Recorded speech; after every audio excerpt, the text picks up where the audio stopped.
Welcome back to our channel, your German Mallu couple.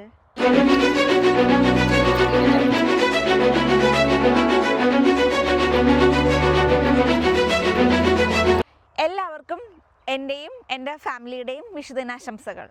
എല്ലാവരും സുഖമായിട്ടിരിക്കുന്നോ? ഈ വീഡിയോ ഇന്നിപ്പോൾ ഞാൻ ചെയ്യുന്നത് നിങ്ങളുമായിട്ട് എൻ്റെ എക്സ്പീരിയൻസ് ഷെയർ ചെയ്യുന്നതിന് വേണ്ടിയിട്ടാണ്.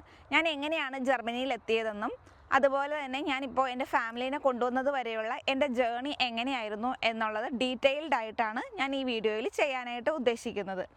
നിങ്ങൾ പലരും ഇപ്പോൾ ട്രിപ്പിൾ വിൻ പ്രോഗ്രാമിലേക്ക് ഇപ്പോൾ അപ്ലൈ ചെയ്തിട്ടുണ്ടാവും അല്ലേ? നാളെയാണ് അതിൻ്റെ ലാസ്റ്റ് ഡേറ്റ്, ഏപ്രിൽ 14 അപ്പോൾ ഞാൻ നേരത്തെ പറഞ്ഞതുപോലെ തന്നെ ട്രിപ്പിൾ വിന്നിലെ ഫസ്റ്റ് ബാച്ചിലെ ഒരു കാൻഡിഡേറ്റ് ആയിരുന്നു. ഞാൻ ട്രിപ്പിൾ വിൻ പ്രോഗ്രാം വഴിയാണ്, നോർക്ക റൂട്ട്സിൻ്റെ ട്രിപ്പിൾ വിൻ പ്രോഗ്രാം വഴിയാണ് ഞാൻ ജർമ്മനിയിലെത്തിയത്. ഞാനൊരു നേഴ്സാണ്. അതുപോലെ തന്നെ എനിക്ക് 7 വർഷം എക്സ്പീരിയൻസ് ഉണ്ടായിരുന്നു. അപ്പോഴാണ് ഞാൻ സൗദിയിൽ നിന്ന് ഇതുപോലെ റിസൈൻ വെച്ച് വന്നിട്ട് ഈ പ്രോഗ്രാമിന് അപ്ലൈ ചെയ്തത്. അപ്പോൾ ഈ പ്രോഗ്രാം എന്ന് പറഞ്ഞിട്ടുണ്ടെങ്കിൽ ഞാൻ ഡീറ്റെയിൽഡ് ആയിട്ട് ഒരു വീഡിയോ ചെയ്തിട്ടുണ്ട്. എന്നാൽ പോലും എൻ്റെ ജേർണി ആയതുകൊണ്ട് ഞാൻ ഈ പ്രോഗ്രാമിനെ കുറച്ചുകൂടി ഡീറ്റെയിൽഡ് ആയിട്ട് പറയാം നിങ്ങളോട്. നിങ്ങൾ പലർക്കും ഇപ്പോൾ ഒത്തിരി ഡൗട്ട്സും ക്വസ്റ്റ്യൻസൊക്കെ ഉണ്ടാവും. നിങ്ങൾ പലരും ഇപ്പോൾ അപ്ലൈ ചെയ്തിട്ടുണ്ടെങ്കിലും നിങ്ങൾക്ക് കുറച്ച് ക്വസ്റ്റ്യനും ഡൗട്ട്സൊക്കെ ഉണ്ട്. ഇത് ആരോടാ ചോദിക്കുക, അങ്ങനെയുള്ള കുറച്ച് ഡൗട്ട്സൊക്കെ ഉണ്ടാവും അല്ലേ? അപ്പോൾ എൻ്റെ എക്സ്പീരിയൻസ് ഞാൻ നിങ്ങളോട് ഇപ്പോൾ ഷെയർ ചെയ്യാം. അപ്പോൾ നിങ്ങൾ തന്നെ തീരുമാനിക്കുക ഈ പ്രോഗ്രാം ജെനുവിൻ ആണോ എന്നുള്ളത്. നിങ്ങൾക്ക് ഈ പ്രോഗ്രാമിലൂടെ, എൻ്റെ എക്സ്പീരിയൻസിലൂടെ തന്നെ മനസ്സിലാക്കാൻ പറ്റും. ഞാൻ ഈ പ്രോഗ്രാമിന് 2022 അപ്ലൈ ചെയ്തത്. ഈ പ്രോഗ്രാം വന്നത് ഫസ്റ്റായിട്ട് നമ്മുടെ 2022 മാർച്ചിലായിരുന്നു. അപ്പോൾ മാർച്ച് 10 ആയിരുന്നു അന്ന് അപ്ലൈ ചെയ്യേണ്ട ലാസ്റ്റ് ഡേറ്റ്. അപ്പോൾ അങ്ങനെ ഈ പ്രോഗ്രാമിന് വേണ്ടിയിട്ട് ഞാൻ അപ്ലൈ ചെയ്തു. അപ്പോൾ അവർ പറഞ്ഞത് 13,000-ൽ പരം ആപ്ലിക്കേഷൻസ് അവർക്ക് കിട്ടിയിരുന്നു എന്നായിരുന്നു. അതിൽ നിന്ന് പിന്നെ അവർ കുറച്ച് പേരെ, ഒരു 300 സംതിങ് പേരെ അവർ ഷോർട്ട് ലിസ്റ്റ് ചെയ്തു. ആ ഷോർട്ട് ലിസ്റ്റ് ചെയ്യപ്പെട്ടതിൽ ഒരാൾ ഞാനും ആയിരുന്നു കേട്ടോ. അങ്ങനെ ഷോർട്ട് ലിസ്റ്റ് ചെയ്യപ്പെട്ട ഞങ്ങൾക്ക് വേണ്ടിയിട്ട് ഇൻ്റർവ്യൂ ഉണ്ടായിരുന്നു. ഈ ഇൻ്റർവ്യൂ ട്രിവാൻഡ്രത്തുള്ള ഒരു ഹോട്ടലിൽ വെച്ചിട്ടായിരുന്നു. അപ്പോൾ അതിൽ ഇൻ്റർവ്യൂ കണ്ടക്ട് ചെയ്തത് ഇവിടെയുള്ള ജർമ്മനിയിലുള്ള അതോറിറ്റി പേഴ്സൺസ് ആയിരുന്നു. അവരായിരുന്നു നമുക്ക് ഇൻ്റർവ്യൂ നടത്തിയത്. അപ്പോൾ അവർ നമ്മളോട് ഇംഗ്ലീഷിലായിരുന്നു ഈ ഇൻ്റർവ്യൂ നടന്നത്. പിന്നെ നമ്മളിപ്പോൾ ലാംഗ്വേജ് ജസ്റ്റ് സ്റ്റാർട്ട് ചെയ്യുക, അല്ലെങ്കിൽ നമുക്ക് എക്സ്പീരിയൻസ് ഓൾറെഡി ഉണ്ട്, പഠിച്ചിട്ടുണ്ട് എന്നൊക്കെയാണെങ്കിൽ നമുക്ക് സെൽഫ് ഇൻട്രൊഡക്ഷനൊക്കെ നമ്മൾ ജർമ്മനിൽ തന്നെ പറയുവാണെങ്കിൽ കുറച്ചുകൂടി ഇംപ്രഷൻ കൂടുതലായിട്ട് കിട്ടുന്നതായിരിക്കും. അപ്പോൾ എന്തെങ്കിലും വാക്കുകളൊക്കെ കണ്ടുപിടിച്ച് നമ്മൾ പറയാനായിട്ട് ആ സമയത്ത് പറയുമ്പോൾ നമ്മൾ കൂടുതൽ ഉപയോഗിക്കുകയാണെങ്കിൽ അവർ കുറച്ചുകൂടി ഇംപ്രസീവ് ആകും. അപ്പോൾ അങ്ങനെയായിരുന്നു ഇൻ്റർവ്യൂ. ആ സമയത്ത് ഞാൻ കുറച്ചൊക്കെ പഠിച്ചിരുന്നത് കൊണ്ട് തന്നെ എനിക്ക് സെൽഫ് ഇൻട്രൊഡക്ഷനൊക്കെ പറയാൻ പറ്റി. അപ്പോൾ അത് എനിക്ക് തന്നെ ഒരു പോസിറ്റീവായിട്ടുള്ളൊരു ഇത് കിട്ടിയ ഒരു എക്സ്പീരിയൻസ് ആയിരുന്നു. നല്ലൊരു ഇൻ്റർവ്യൂ തന്നെയായിരുന്നു. നമ്മളോട് ചോദിക്കുന്നത് വളരെ ഡിഫിക്കൽട്ടായിട്ടുള്ള ക്വസ്റ്റ്യൻസ് ഒന്നും ആയിരിക്കില്ല. ജസ്റ്റ് ഇതുപോലെ സെൽഫ് ഇൻട്രൊഡക്ഷൻ, പിന്നെ നമ്മുടെ എക്സ്പീരിയൻസ്, പിന്നെ നമ്മൾക്ക് ജർമ്മനിയെ കുറിച്ച് എന്തറിയാം, ജർമ്മനിയിൽ എന്തുകൊണ്ട് വരുന്നു, അങ്ങനെയുള്ള ചെറിയ ചെറിയ ക്വസ്റ്റ്യൻസൊക്കെയാണ് ചോദിക്കുന്നത്. എന്തുകൊണ്ട് നമ്മൾ ജർമ്മനി സെലക്ട് ചെയ്യുന്നു, അങ്ങനെയുള്ള ക്വസ്റ്റ്യൻസൊക്കെ. അപ്പോൾ ഏകദേശം അങ്ങനെയുള്ള ക്വസ്റ്റ്യൻസിനൊക്കെ ഉള്ള ആൻസറൊക്കെ ജസ്റ്റ് നിങ്ങൾ പറയാനായിട്ട് പ്രിപ്പയർ ചെയ്തിട്ട് പോവുക. അതായിരിക്കും ഏറ്റവും ബെറ്റർ ആയിരിക്കും. അപ്പോൾ അവിടെ ചെന്ന് കഴിയുമ്പോൾ നമുക്ക് ഒത്തിരി ബുദ്ധിമുട്ടുകളൊന്നും ഫേസ് ചെയ്യേണ്ടി വരില്ല. അപ്പോൾ ഇതൊക്കെ കോമൺ ആയിട്ട് എല്ലാ ഇൻ്റർവ്യൂവിലും ചോദിക്കുന്ന തന്നെ ക്വസ്റ്റ്യൻസൊക്കെ തന്നെയാണ്. അപ്പോൾ ഇങ്ങനെ ഒരു ഇൻ്റർവ്യൂ കഴിഞ്ഞു. പിന്നെ നമ്മൾ ആ സമയത്ത് നമുക്ക് അറിയില്ലായിരുന്നു സെലക്റ്റഡ് ആയോ ഇല്ലയോ എന്നുള്ളത്. പിന്നെ കുറച്ച് നാളുകൾക്ക് ശേഷമായിരുന്നു നോർക്ക റൂട്ട്സിലൂടെ തന്നെ നമ്മൾ സെലക്റ്റഡ് ആയോ ഇല്ലയോ എന്നുള്ള ഇൻഫർമേഷൻ നമുക്ക് കിട്ടി, പാസ്സായോ ഇല്ലയോ എന്നുള്ളത്. അങ്ങനെ ഞാൻ പാസ്സായി എന്നുള്ള ഇത് നമുക്ക് കിട്ടി. അതിനുശേഷം ഈ പാസ്സായതിന് ശേഷമാണ് നമുക്ക് ഈ ജർമ്മൻ ലാംഗ്വേജ് കോഴ്സ് കണ്ടക്ട് ചെയ്തത്. അതെങ്ങനെയായിരുന്നു എന്ന് വെച്ചിട്ടുണ്ടെങ്കിൽ ട്രിവാൻഡ്രത്തും അതുപോലെ തന്നെ എറണാകുളത്തും നമുക്ക് ഗോയിത്തെ സെൻറ്ററും ഉണ്ട്. അപ്പോൾ എനിക്ക് കിട്ടിയിരുന്നത് ട്രിവാൻഡ്രത്തുള്ള ഗോയിത്തെ സെൻറ്ററത്തിലായിരുന്നു. അപ്പോൾ നമ്മൾ ആ സമയത്ത് പഠിക്കാൻ വേണ്ടിയിട്ട് നമ്മൾ ഒരു എഗ്രിമെൻ്റൊക്കെ സൈൻ ചെയ്ത് അയക്കണമായിരുന്നു കേട്ടോ. അത് കഴിയുമ്പോൾ അവർ ഡേറ്റ് പറയും, എന്നാണ് നമ്മുടെ ലാംഗ്വേജ് കോഴ്സ് സ്റ്റാർട്ട് ചെയ്യുന്നത്, അങ്ങനെയുള്ളതെല്ലാം നമുക്ക് പറഞ്ഞു. അത് ഏകദേശം 6 months ആയിരുന്നു A1 A2 B1 വരെയുള്ള ഞങ്ങളുടെ ലാംഗ്വേജ് കോഴ്സ്. അപ്പോൾ അവർ പറഞ്ഞിരുന്ന ഡേറ്റ് എനിക്ക് ജൂലൈയിലാണ് ക്ലാസ് സ്റ്റാർട്ട് ചെയ്തത്. അപ്പോൾ നമ്മൾ അങ്ങോട്ട് പോകണം. പിന്നെ ഞാൻ അവിടെ ഞാനൊരു ഹോസ്റ്റലിലായിരുന്നു താമസിച്ചിരുന്നത്. അങ്ങനെ ഞാൻ A1 പഠിച്ചു തുടങ്ങി.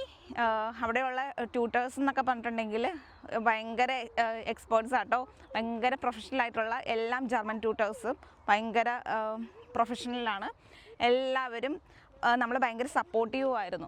അതുപോലെ A2 ആയപ്പോഴത്തേനും നമുക്ക് ഓരോ സ്റ്റേജ് കഴിയുമ്പോഴും നമുക്ക് ഓരോ ഘട്ടത്തിലും ഇതുപോലെ തന്നെ നമുക്ക് നമ്മുടെ പ്രോജക്റ്റ് അഡ്വൈസേഴ്സിൻ്റെ എപ്പോഴും സപ്പോർട്ട് ഉണ്ടായിരുന്നു കേട്ടോ ഈ ത്രൂ ഔട്ട് ദ ജേർണി. അതുപോലെ നമ്മൾ ഏറ്റവും ആയപ്പോൾ നമുക്ക് ഇവിടുന്ന് ജർമ്മനിയിൽ നിന്നുള്ള ഹോസ്പിറ്റൽസിൽ നിന്നുള്ള ഇൻ്റർവ്യൂസ് വരാൻ തുടങ്ങി കേട്ടോ. അപ്പോൾ എനിക്ക് ഇവിടെയുള്ളൊരു സൈക്കാട്രി ഹോസ്പിറ്റലിൽ നിന്നായിരുന്നു എനിക്ക് വന്നിരുന്നത്. അങ്ങനെ ഹോസ്പിറ്റലിൽ നിന്നുള്ള ഇൻ്റർവ്യൂവും വലിയ ടഫൊന്നും ആയിരുന്നില്ല. അത്യാവശ്യം പ്രിപ്പയർ ചെയ്തിട്ട് പോവുക, നമ്മുടെ എക്സ്പീരിയൻസ് ബേസ്ഡ് ആയിട്ടുള്ള ക്വസ്റ്റ്യൻസ് ഒക്കെ തന്നെയായിരുന്നു അവർ ചോദിച്ചിരുന്നത്. അപ്പം മാക്സിമം അതും ജർമ്മനിൽ തന്നെ നമ്മൾ മാക്സിമം അറിയാവുന്ന വേർഡ്സും ഒക്കെ ഉപയോഗിച്ച് അറിയാവുന്ന സെൻറ്റൻസ് ഒക്കെ മേക്ക് ചെയ്ത് പറയുവാണെങ്കിൽ അവർ കുറച്ചുകൂടി ഇമ്പ്രസീവ് ആവും. അപ്പോൾ അത് നല്ലൊരു എക്സ്പീരിയൻസ് ആയിരുന്നു എനിക്ക് കേട്ടോ. അങ്ങനെ 2 ആഴ്ച കഴിഞ്ഞപ്പോഴത്തേനും പിന്നെ റിസൾട്ട് വന്നു, പാസ്സായി എന്നുള്ളത്. അങ്ങനെ എനിക്ക് സെലക്ഷൻ കിട്ടി ഇവിടെയുള്ള സൈക്കാട്രി ഹോസ്പിറ്റലിൽ. അതിനുശേഷം പിന്നെ A2ൻ്റെ എക്സാം ആയിരുന്നു. A2ൻ്റെ എക്സാം കഴിഞ്ഞു, പിന്നെ B1 കയറി, B1ഉം പഠിച്ചു. അങ്ങനെ B1ൻ്റെ എക്സാമും കഴിഞ്ഞു. B1ൻ്റെ എക്സാം കഴിഞ്ഞു, നമ്മുടെ റിസൾട്ട് വന്നു. റിസൾട്ട് വന്നതിന് ശേഷം നമ്മുടെ പ്രോസസ്സ് സ്റ്റാർട്ട് ചെയ്തു.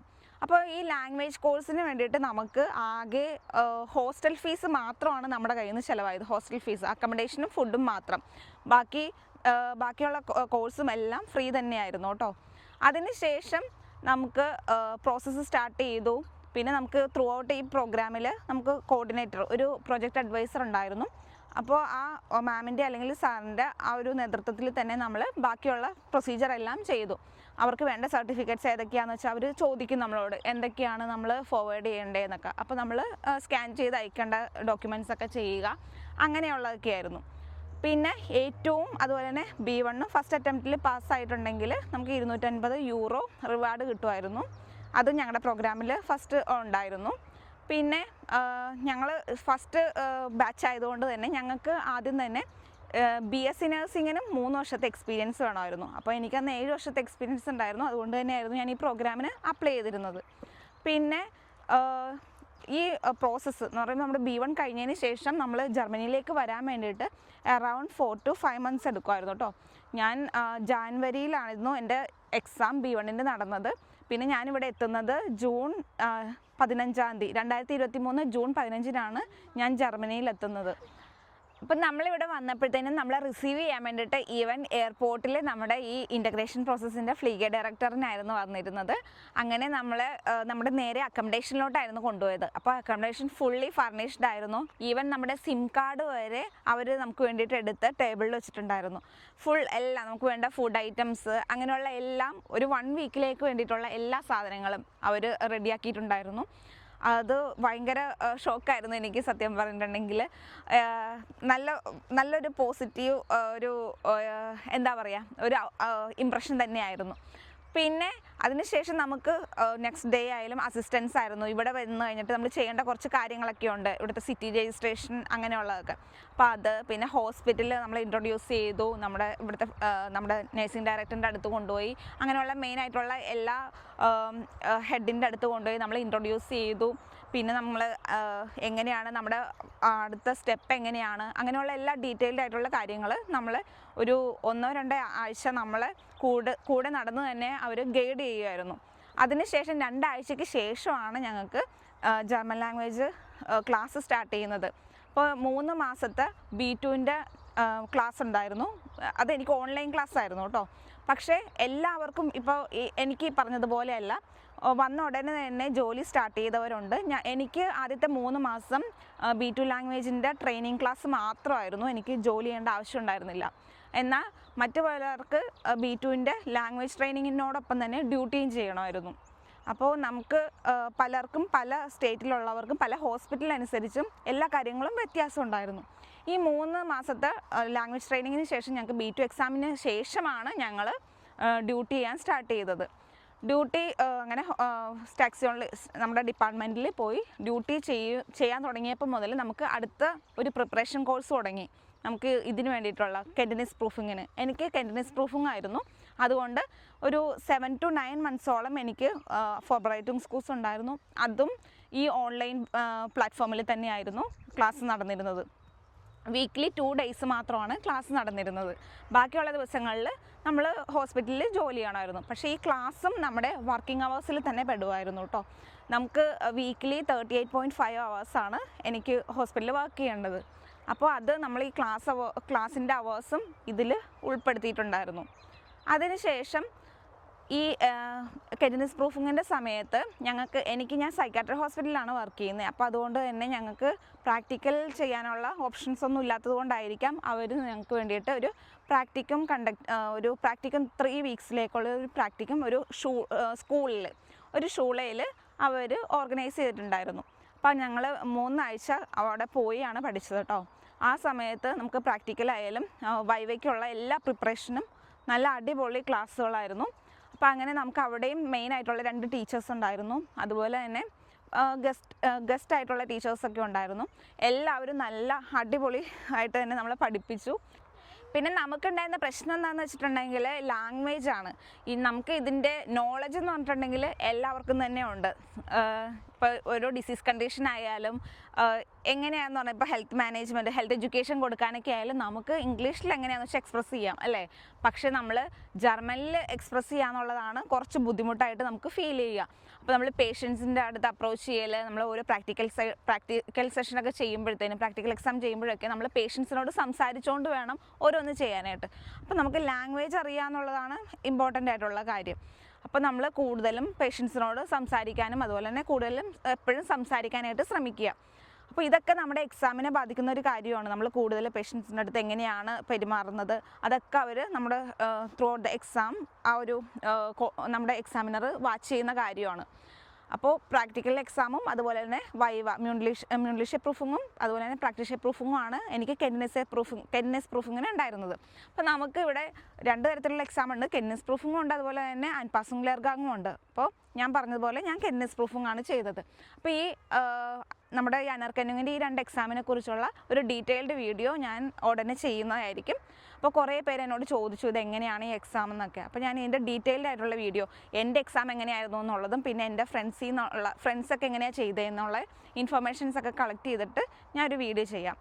പിന്നെ അതിന് ശേഷം നമുക്ക് എക്സാം കഴിഞ്ഞു, റിസൾട്ട് മ്യൂൺലിഷെ പ്രൂഫും കഴിയുമ്പോൾ ഉടനെ തന്നെ അന്നത്തെ ദിവസം തന്നെ നമ്മുടെ റിസൾട്ട് അറിഞ്ഞു. 2 ദിവസമായിട്ടായിരുന്നു എക്സാം. ഒരു ദിവസം പ്രാക്ടീഷെ പ്രൂഫിങ്ങും അതുപോലെ തന്നെ മ്യൂൺലിഷെ പ്രൂഫും എനിക്ക് വേറെ ദിവസമായിരുന്നു. അപ്പോൾ ഈ മ്യൂൺലിഷെ പ്രൂഫും കഴിഞ്ഞിട്ട് നമ്മൾ വെയിറ്റ് ചെയ്തു. നമ്മുടെ റിസൾട്ട് അവർ വന്നിട്ട് അനൗൺസ് ചെയ്തു. അതിനുശേഷം നമ്മൾ പാസ്സായി. അപ്പോൾ പാസ്സായി കഴിയുമ്പോൾ പിന്നെ അടുത്ത സ്റ്റെപ്പ് എന്ന് പറഞ്ഞിട്ടുണ്ടെങ്കിൽ ഉർക്കുണ്ടേ കിട്ടുക എന്നുള്ളതാണ്.